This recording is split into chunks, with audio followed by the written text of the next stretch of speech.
ধরা খেল সুদেবের পরিবার, পুলিশের সামনে একের পর এক ফাঁস হয়ে গেল তাদের অভিযোগ। অন্যদিকে ডিভোর্সের কাগজে করেও নতুন খেলায় নামল বনলতা। আমরা এমনটাই দেখতে পারব আজকের পর্বে। বিস্তারিত জানতে ভিডিওটি দেখতে থাকুন। শুরুতে দেখা যায় কামলা আর হারান এখনও লাজুর বিরুদ্ধে আসা সেই ছবিগুলো নিয়েই উত্তেজিত হয়ে রয়েছে। কিন্তু লাজু একেবারে দিয়েত গলায় জানিয়ে দেয় ছবিগুলো সম্পূর্ণ জাল। শুধু তাই নয়, যে এই ছবি বানিয়ে পাঠিয়েছে তাকে সে কোনোভাবেই ছাড়বে না। সে সুদেবকে স্পষ্ট করে বলে দেয়, আবার যদি সেই লোক ফোন করে তাহলে যেন বলে দেয় এই ধরনের নোংরা কাজের জন্য জেল এবং মোটা অঙ্কের জরিমানা হতে পারে। এরপর লাজু আরও বড় হুঁশিয়ারি দেয়, গ্রামের কারো কাছে যদি এই জাল ছবি দেখিয়ে তার নামে বদনাম ছড়ানোর চেষ্টা করা হয় তাহলে তাদের বিরুদ্ধেও সে আইনের পথে যাবে। এই কথা বলেই রাগে ফুঁসতে ফুঁসতে বাড়ি থেকে বেরিয়ে যায় লাজু। কথাটা শুনে কামলা আর হারান অবাক হয়ে যায়। তারা ভেবেছিল লাজু লজ্জায় মুখ লুকাবে, কিন্তু উল্টো সে থানায় যাওয়ার সিদ্ধান্ত নিয়েছে। কামলা তখনও লাজুকে নিয়ে নানা কথা বলতে থাকে, আর সুদেবও বুঝে উঠতে পারে না এখন কি হবে। অন্যদিকে আমরা দেখতে পাই বনলতা পৌঁছে যায় মিস্টার বর্মনের অফিসে। সেখানে মিস্টার বর্মন তাকে অনুভবের পাঠানো ডিভোর্সের কাগজ দেখিয়ে বলেন এবার সিদ্ধান্ত নেওয়ার সময় এসে গেছে। কিন্তু বনলতা স্পষ্ট জানিয়ে দেয় সে কোনোভাবেই ডিভোর্সে করবে না, কারণ এত সহজে সে অনুভবকে হারাতে রাজি নেয়। এরপর মিস্টার বর্মন বনলতাকে বাস্তব পরিস্থিতি বোঝানোর চেষ্টা করেন। তিনি বলেন বনলতার অতীতের একের পর এক অপরাধ যদি আদালতে তোলা হয় তাহলে অনুভব খুব সহজেই ডিভোর্স পেয়ে যাবে। শুধু তাই নয়, পুরনো মামলাগুলো আবার খুলে যেতে পারে। কিন্তু এসব শুনেও বনলতা নিজের জেদ ছাড়ে না। সে জানিয়ে দেয় তার একটাই ইচ্ছে অনুভবকে ফিরে পাওয়া।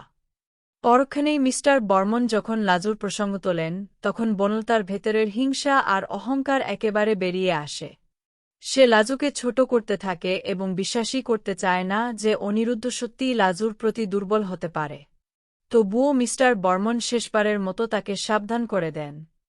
তিনি বলেন এই মামলা আদালতে গেলে বনলতার জন্য বড় বিপদ অপেক্ষা করছে। এদিকে আবার সুদেবের বাড়িতে সবাই লাজুর ফেরার অপেক্ষা করতে থাকে। কামলা মনে করে হয়তো পুলিশ লাজুকে জেলে ভরে দিয়েছে, কিন্তু হারানের সন্দেহ অন্য জায়গায়। তার মনে হয় লাজু নিশ্চয়ই আরও বড় কোনো পদক্ষেপ নিতে গেছে। ঠিক তখনই গ্রামের এক মেয়ে ছুটে এসে খবর দেয় লাজু পুলিশের গাড়িতে করে বাড়িতে ফিরছে। এই খবর শুনেই সুদেবের মুখের রং বদলে যায়। সে ভয়ে পালিয়ে লুকিয়ে পড়ার কথাও ভাবতে শুরু করে। কিন্তু তার আগেই লাজু দারোগাবাবু এবং পুলিশকে নিয়ে বাড়িতে ঢুকে পড়ে। এরপর শুরু হয় সবচেয়ে গুরুত্বপূর্ণ দৃশ্য। দারোগাবাবু সরাসরি হারানের ফোন দেখতে চান এবং জানতে চান এই নোংরা ছবিগুলো কিভাবে তার ফোনে এলো। হারান আর কামলা বারবার নিজেদের নির্দোষ প্রমাণ করার চেষ্টা করে। তারা উল্টো লাজুর চরিত্র নিয়েই প্রশ্ন তুলতে থাকে। সুদেব বলে এত ছবি এমনি এমনি আসতে পারে না, কিন্তু দারোগাবাবু তাদের একেবারে থামিয়ে দেন। তিনি স্পষ্ট বলেন এখনকার দিনে মানুষের মুখ বসিয়ে এর সাহায্যে জাল ছবি বানানো খুবই সহজ। তাই শুধু ছবি দেখেই কাউকে দোষী বলা যায় না। তদন্ত শেষ না হওয়া পর্যন্ত কেউই বিচারক হতে পারে না।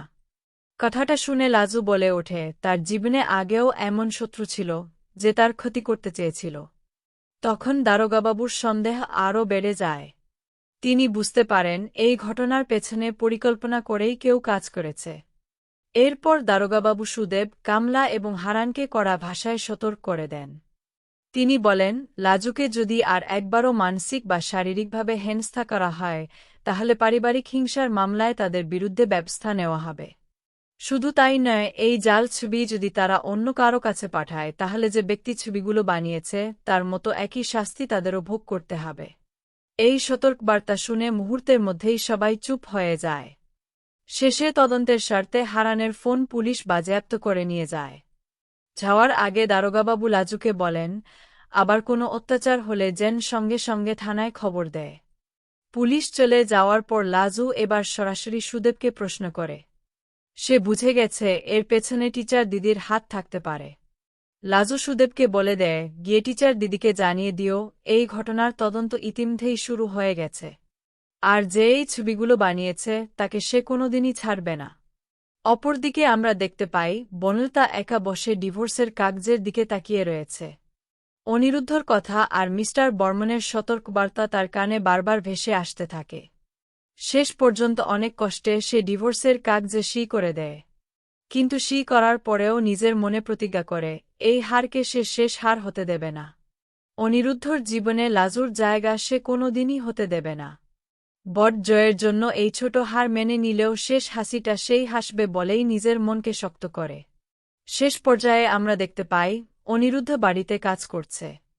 তখন তার মা খাবার নিয়ে এসে ছেলের সঙ্গে গল্প করতে শুরু করেন। কথার মাঝেই তিনি জানিয়ে দেন বনলতা ডিভোর্সের কাগজে সই করে দিয়েছে।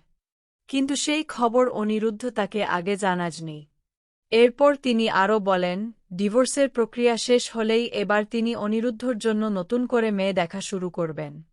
তবে অনিরুদ্ধ মাকে মনে করিয়ে দেয় এখনও আদালতে চূড়ান্ত সিদ্ধান্ত আসেনি। তাই এখনই এসব নিয়ে তাড়াহুড়ো করলে বড় বিপদ হতে পারে। এবার সত্যিই কি লাজুর বিরুদ্ধে ষড়যন্ত্রকারীর মুখোশ খুলে যাবে? বনলতা ডিভোর্সে সই করলেও তার নতুন পরিকল্পনা কি? আর অনিরুদ্ধর জীবনে এরপর কোন নতুন মোড় অপেক্ষা করছে? সেই উত্তর মিলবে ধারাবাহিকের আগামী পর্বে।